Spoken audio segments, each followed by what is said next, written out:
Hello, पैसे की दुनिया चैनल में आपका स्वागत है। इस वीडियो में जानेंगे कि पेमेंट बैंकिंग क्या होता है, यह कैसे काम करता है और पेमेंट बैंक से आप कैसे फ़ायदा उठा सकते हैं। पेमेंट बैंकिंग को समझना काफ़ी आसान है।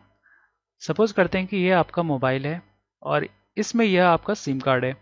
तो जब भी इसमें टॉक टाइम भराना पड़ता है तो क्या करना पड़ता है, किसी दुकान में जाना पड़ता है। सपोज करिए ये शॉप है, यहाँ पर जाना पड़ता है और यहाँ पर आपको पैसे देने होते हैं। तो आप मनी अगर शॉप को देंगे तो वो आपके सिम में अमाउंट डाल देता है। जैसे आपने यहाँ पर 100 रुपये दिया, तो अगर फुल टॉक टाइम है तो 100 रुपये का अमाउंट टॉक टाइम आपके सिम में आ जाएगा। अभी की सिचुएशन में क्या आप ये जो 100 रुपये का टॉक टाइम आया, क्या उसको बात करने के अलावा किसी और चीज़ में यूज़ कर सकते हैं? तो उसका आंसर है नहीं।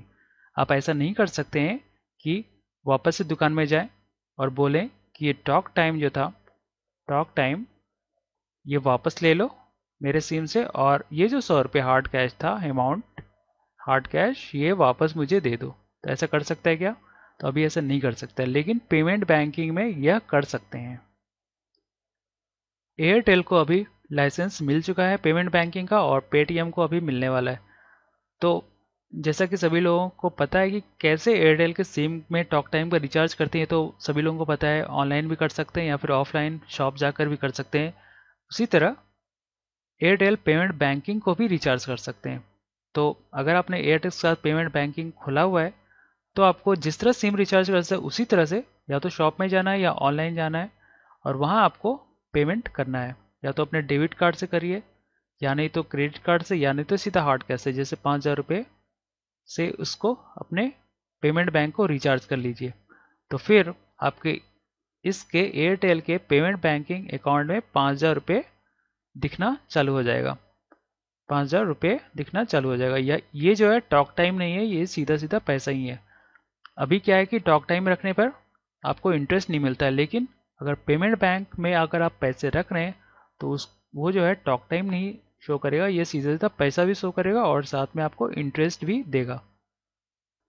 और सबसे बड़ी बात यह कि जिस तरह अलग अलग शॉप में जहाँ भी एयरटेल लिखा हुआ है वहाँ पर जाके आप एयरटेल के सिम में रिचार्ज करा सकते हैं, उसी उसी जगह पर जाकर आप अपने अकाउंट से पैसे को विड्रॉ भी कर सकते हैं। मतलब आप उसको बोलना ये है कि आपके एयरटेल के अकाउंट से पैसे को डेबिट, मतलब पैसे को काटना है और सीधा सीधा उसे पैसे दे देने।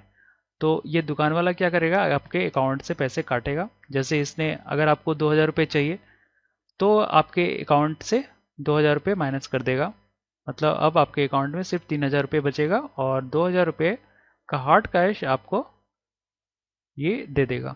तो इस तरह से आपके अकाउंट में पैसे रहेगा, और अगर आपको कहीं भी बाजार में जैसे कहीं भी पैसे की ज़रूरत पड़ गई, आपको सिर्फ जाना है उस शॉप में और अपना नंबर देना है, मोबाइल नंबर देना है, और वो आपके अकाउंट से पैसे काट के आपको हार्ड कैश दे देगा।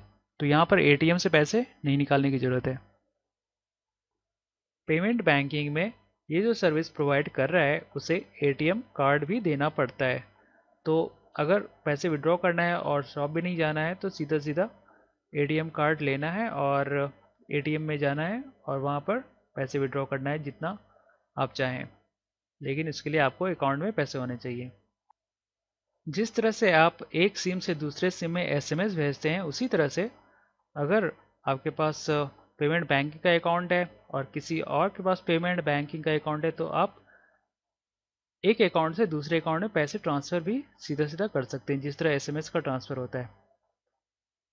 और पेमेंट बैंकिंग में ये जो प्रोवाइडर हैं उन्हें इंटरनेट बैंक फैसिलिटी भी देनी होती है। तो उस इंटरनेट बैंकिंग से आप ऑनलाइन अपना अकाउंट खोलकर पैसे देख भी सकते हैं और ट्रांसफ़र कर सकते हैं इंटरनेट के थ्रू, कंप्यूटर से। अभी फ़िलहाल आरबीआई ने यह रेस्ट्रिक्ट करके रखा हुआ है कि कोई भी आदमी 1 लाख रुपये से ज़्यादा पेमेंट बैंक में नहीं रख सकता है। तो उम्मीद है कि आपको पेमेंट बैंकिंग के बारे में काफ़ी कुछ पता चल गया होगा। इस वीडियो में इतना ही है। Thank you.